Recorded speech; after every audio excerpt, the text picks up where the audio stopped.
जीवन के देव हैं।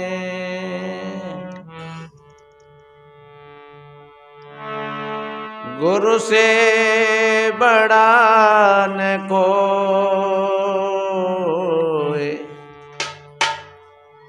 गुरु की कृपा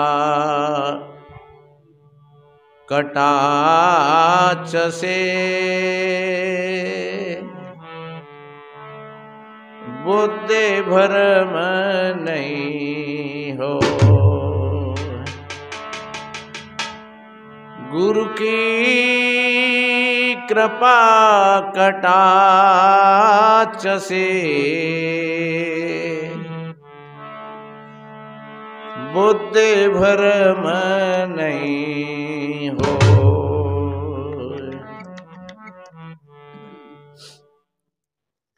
विश्व वंदनीय संत सम्राट सदगुरु कबीर देव, मुदमंगल में संत समाज, सभी धर्म प्रेमी सज्जन, शक्ति स्वरूपाएं माताएं और बहन, छोटे छोटे बच्चे एवं बच्चियां, सभी को वंदन अभिनंदन करते हुए कुछ निवेदन करें।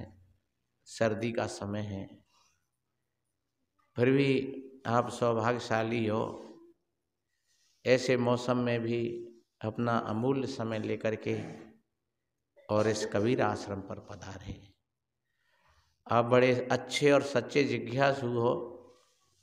आशा ही नहीं, पूर्ण विश्वास है कि आपके जीवन में जरूर बदलाव आएगा, आपका जीवन अच्छा बनेगा, सुंदर बनेगा।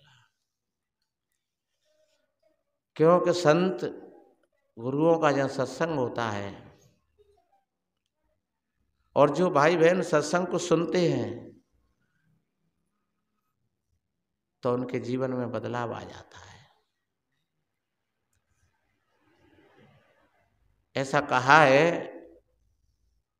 नजरें बदलती हैं तब नजारे बदल जाते हैं, किश्ती रुख बदलती है तो किनारे बदल जाते हैं। फर्क अपनी नजरों का है। हम ये सोचें कि संसार को हम बदल लें तो संसार जैसे का तैसा ही है, और वो अपने आप ही बदल रहा है, हर क्षण चलता रहता है। जो कल था वो आज नहीं है, आज है वो कल नहीं रहेगा। कभी हमारा बचपन था और फिर जवानी आ गई और धीरे धीरे वृद्ध अवस्था आ गई, और ये भी नहीं बचेगा। तो ऊपर से बदलने की कोई आवश्यकता नहीं है, ऊपर तो वैसे ही प्रकृति बदल देती है। हमें अगर बदलना है तो अपने भीतर से बदलना है। कभी कभी ऐसा कहते हैं कि उम्र हो गई 55 की और बात है अभी बचपन की। उम्र कितनी हो गई? 55 की, और बात करते हैं बचपन की, यानी बच्चों जैसी बात है। वृद्धावस्था आ गई और हम बात कर रहे हैं बच्चों जैसी। सज्जनों, उम्र के साथ हमें भी विचार कर लेना चाहिए। कहते हैं बचपन आया, जीने की अभिलाषा दे दी, जवानी आई, सुंदर सुंदर कर्मों की अभिलाषा दे दी, वृद्धावस्था आई, अनुभव और ज्ञान की परिभाषा दे दी, और जब मुक्ति आई तो फिर मुक्ति की परिभाषा दे दी। चारों पन कितने बढ़िया बन गए। बचपन में बड़ी अभिलाषाएं थी कि हमें क्या क्या करना है। तो सज्जनों, जो बचपन की अभिलाषाओं को ठीक तरीका से और जवानी में वो सारे के सारे सपने पूरे हुए, वो जवानी में सपने पूरे हुए, और जब वृद्ध अवस्था आई तो अनुभव और ज्ञान इतना अपने पास में है, जीवन का अनुभव। लोग कहते हैं कि भैया बड़े बूढ़े ने को तो फजीयत हो है, और मैं कहता हूं कि बूढ़े बड़े ने को तो बड़ो आनंद होना चाहिए। क्यों कि कोई बाबा कहता है, कोई अम्मा कहता है, छोटे छोटे बच्चे बड़े बूढ़े से बाबा अम्मा दादी चाची काकी ताई हैं, एक तरफ से सभी चले आते हैं, पैर छूते हैं, बहुएं पैर छूती हैं, अरे हमारी दादी माँ है, हमारी सासू माँ है। वृद्धावस्था का सा आनंद, कितना बढ़िया आनंद वृद्धावस्था में देवता बन गया।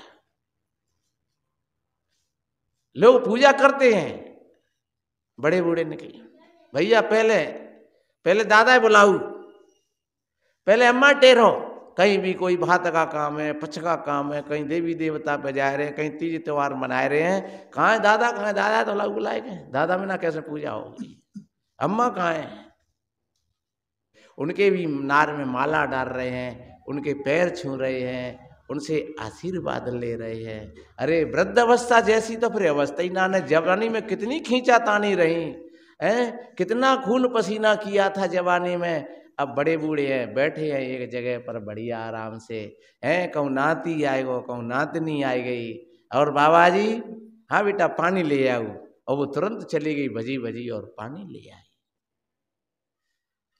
बाबा रोटी ले आओ, हाँ बेटा ले आ, और तुरंत वो रोटी ले आई, भाई पानी आ गया, भाई भोजन आ गया, और भोजन पा लिया, थाली को ले गए हाल ही तुरंत। बाबा आराम करोगे, अम्मा आराम करो, यहाँ बेटा कर ले, लाओ खाट बिछाए दो, खाट बिछाए दे, जब सर्दी है तो धूप में बिछाए दे, घाम है तो फिर सीरक में बिछाए दे, अम्मा आराम कर ले, हाँ अनेक आराम कर लो, और फिर नाती बेटा आए लिबड़े फिर खेल रहे हैं। कैसा आनंद है वृद्धावस्था में। और फिर बड़े बूढ़े बैठ करके फिर बच्चों को कहानी सुनाते हैं, बढ़िया बढ़िया कहानी अच्छी, क्योंकि उनके पास में अनुभव है, उनके पास में ज्ञान है? और बड़े बूढ़े की बहुत बड़ी कदर करनी चाहिए। और ता घर में बड़ो बूढ़ो अगर नहीं होए तो समझ लियो कि वो घर घर नहीं होता है। एक बार ऐसा हुआ कि एक शादी होने के लिए जा रही, तो बस शादी होने वाले बेटी वाले ने एक शर्त रखी कि सुनो जी, बारात चाहे जितनी लियो पर सभी जवान जवान आए, एक भी बड़ा बूढ़ा नहीं आ जाए, अगर एक भी बड़ा बूढ़ा आ गया तो हम बारात को लौटा देंगे। तो कछु लड़का तो न्यों कह रहे कि जिम मजा आएगा, हाँ खूब चक छनेगी, बड़े बूढ़े ने क्या आगे तो उन्हें शर्म करनी पड़ती। अब कहा हुआ तो मौज की छनेगी, खूब पियेंगे और छक्क उड़ावेंगे, सिगरेट और पौआ। तो लड़का तो छर्र उड़ाए रहे, बा लड़का को नाना तो बड़ो बूढ़ो, बा ने कही के मोड़े हो नहीं हुए तो तुम मुझे धल्ले चलो, है कि तू ब्याह बिगड़वावे हो। हाँ बेटी भाई ने जो कह दी बिल्कुल कोई बड़ो बूढ़ो नहीं आ जाए ब्याह में, और तू बड़ा पर ब्याह बिगड़वाए फिर रहो है। बोले बेटा नहीं बिगड़ेगा, शायद त्याय काम आ जाऊं तो आ जाऊं, मुझे अपने कपड़न की सिंधु का जा में धल्ले चलो, और मुझे वहां निकारियो मते है, अगर कोई बाई चांस काम आए पर है तो देख लियो, और नहीं तुम वहां होते निकारियो मत, क्या ब्याह कैसे बिगड़ जाओ, तुम जो कह दियो हम कौ बड़े बूढ़े ना ले लाए। सज्जनों कछु लोगों ने कही कह रहे बढ़िया है धल्लो कोई बात ना डोकरा कह रहो है, और सिंधु का मैं देखू कौन लेगो, हाँ अपन दी के सो करियो। सो डोकरा बैठा लो सिंधु का में, कौन ने कहा का जरो का परो का छेक दो गोता मत वाह सांस हवा मिलते रही। जा करके वहां पहुंचे, बढ़ा के चले बाजे बजे, उधर से बेटी वाले ने अपने निगहर से बोल दिया, बेटी वाले ने कि ये बोल करके आओ उनसे कि हमारी जो नदी बह रही है इसमें दूध बहना चाहिए, तब हम बेटी की शादी करेंगे अपनी की, अगर ऐसी व्यवस्था नहीं हो तो फिर दूल्हा को लौटा करके ले जाए। अरे माने कि ये तो को भी आओ, ये तो पहली सिद्धि अटक गई, चलो भैया की लौट चलो, अब जामे इतना दूध का खेलो है, ये नदिया है। अरे कोई 10-5 किलो की बात होती, कोई 100-200 किलो की बात होती, 1000-500 किलो की बात होती, तो कुछ व्यवस्था बनाई जाती, जा नदिया में दूध, चलो चलो चलो भैया ठीक है कह दिए भैया के, मैं तो जा रहे हैं। और लौट के चले तई डोकरा बोलो काय मुड़े हो, कई दाद नाना जी के ब्याह तो बिगड़े हो, कि क्यों, हरे के बिन ऐसी अटकाए दी है, के कहाँ टकाई दी है, के बिन्ने जे कह दिए कि जा नदिया में पानी बहना चाहिए, पानी तो बह रहा है, इसमें दूध बहना चाहिए। अरे कई बावरे हो जन्ने के बाद तो तुम चले लौटेंगे भाई, घबराने की बात नहीं है। बिनती यूं कह दे कि तुम खाली तो करवाओ तो लो, हम दूध की व्यवस्था कर रहे हैं। जहाँ नदिया है खाली करवाओ, पानी उलीचो तो हम दूध की व्यवस्था कर रहे हैं। भाई अब पानी में दूध है थोड़े छोड़ देंगे। सोई बस बनने जाकर के कही और एक ही भाई बाबा ने बात बनाई दी, नाना ने बिन्ने कही रे भैया हाँ हम दूध की व्यवस्था कर ली है और तुम जा नदिया के पानी है उलीच दे खाली कर दे। सोई बिन्ने कही रे कि कोई बड़ा बूढ़ो है जामे तो कोई बड़ा बूढ़ा है। तो सज्जनों वास्तव में ही हमें बड़े बूढ़े की इज्जत करनी चाहिए, कदर करनी चाहिए। पर बड़े बूढ़े कैसे बा नाना से ही होए, वैसे नहीं हो फटुआ पंच। हाँ कि जवानी तो निकालती शराब पी पी के और बुढ़ात में वो इज्जत और सम्मान चाहे तो कौन उसको इज्जत देगा, कौन सम्मान देगा। हैं कितनी बुढ़िया हैं टाँ टाँ टाँ टाँ टाँ टाँ टाँ टाँ टाँ और बहुत सोचते हैं कि जिराड़ मच जाए तो पीछे छूट जाए। सज्जनों वास्तव में ही संतों ने ऐसा कहा है और निश्चिंत बात है ये कि चांटा तो तुम एक हाथ से मार सकते हो किसी के, लेकिन प्रेम की ताली तो दोनों ही हाथों से बजती है। इसलिए मैंने कहा था कि जब बचपन था तब बढ़िया बढ़िया कर्मों की अभिलाषा थी कि हम अच्छे अच्छे कर्म करेंगे। जवानी आई तो हमको बढ़िया बढ़िया हमने उन कर्मों को सपने के रूप में बदल दिया, बढ़िया बढ़िया अच्छे अच्छे कर्म किए। और जब वृद्ध अवस्था आई तो अनुभव की और ज्ञान की फिर परिभाषा दे दी। बच्चों के बीच में बैठ करके बढ़िया बढ़िया कहानी सुनाते हैं, किस्सा सुनाते हैं और नाती और बेटा भज भज के काम करते हैं, बहुएं सेवाएं करती हैं। और जब मृत्यु आई तो फिर हंसते हंसते मृत्यु की परिभाषा दे दी। हंसते हंसते बेटा अब हम जा रहे हैं, हमारा काम पूरा हो गया, अब तुम ठीक रहना, हो गया काम पूरा का पूरा। तो इस तरीका से मेरे बहन भाइयों ये मानव जीवन की सार्थकता है। भजन का अर्थ ही ये होता है कि हम जीवन को होश के साथ जिए, बढ़िया सावधानी के साथ जिए। हम बोले तो बढ़िया बोले, विचार से बोले। कितने भाई बहनों का बोल और वचन कैसा होता है, वास्तव में वो दिखते रहो आदमी सो इंसान सो पर इंसान नहीं है। कवि सुंदरदास जी ने एक छंद में कहा है कि देखत के नर दीकत हैं जैसे केला को पेड़ अनुपम खम्मा, भीतर तो कछु सार नहीं, ऊपर ठोको तो दम्बक दम्मा। बोलत है परिसार नहीं, ब्यारी झकोरे से बाजत कुंबा। सुंदर कहें बनो पशु डोले, और बिना विचार भयो बेकम्मा। कितनी बढ़िया बात कही कि बोलता है लेकिन कुछ सार नहीं है।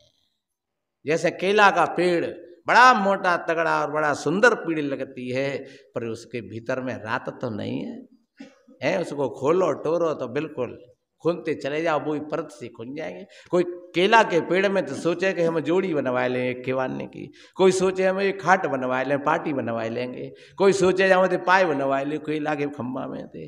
सज्जनों भीतर तो कछु सार नहीं, बोलते तो हतो है और जैसे ब्यार झकोरे से बाजत कुंभा। कुंभा का मतलब कहीं जैसे पीतल के कलसा धरे हों और ब्यार चल रही हो तो फिर वो भर भर भर भर भर भर भर भर भर भर भर भर बोल तो रहा है लेकिन कुछ सार नहीं है। सुंदर कहें बनो पशु डोले, बिना विचार बहो बे कम्मा। इसलिए मानव का शरीर मिला है हमें, बड़े ही परम सौभाग्य की बात है। हमें अपने जीवन को बड़ी सावधानी से, बड़े होश के साथ, कबीर तो कहते हैं ऐसी वाणी बोलिए मन का आपा खोए, और न कौन सी तल करे आप उसी तल हो। बड़े बूढ़े का सम्मान करना चाहिए। बहू अगर आज सास का सम्मान करती है, कल वो भी जाकर के सास बनेगी। बेटा अगर बाप का सम्मान करता है तो कल उसका भी बेटा तैयार हो रहा है, वो भी सम्मान करेगा। हमें समाज के बीच में सबका, हमारे शब्द से किसी का अपमान नहीं हो जाए। हम जहां तक हो हम साधें अपनी बात को। अगर हम किसी का अपमान करेंगे तो निश्चित रूप से तुम्हारा भी अपमान होगा, और बुरी तरीका से होगा। कोई एक नहीं करेगा तो कोई दूसरा करेगा, तीसरा करेगा। इसलिए कबीर जी ने कहा है ऐसी वाणी बोलिए। हमारी वाणी में कहीं ऐसी विषमता तो नहीं है, कहीं इतना जहर तो नहीं है कि दूसरे व्यक्ति को घायल कर दिया जाए, चोटिल हो जाए।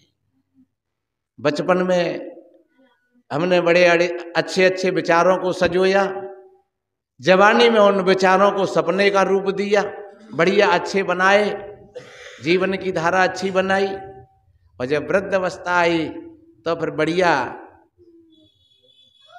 अनुभव और ज्ञान की परिभाषा देती, और मृत्यु आई सज्जनों तो जीवन की परिभाषा दे दी। ये शरीर है हाड़ मांस का पुतला, ये साधन है निमंग हाड़ मांस का ही पुतला नहीं है, इसमें बहुत बड़ी बड़ी कीमती चीजें पड़ी हैं।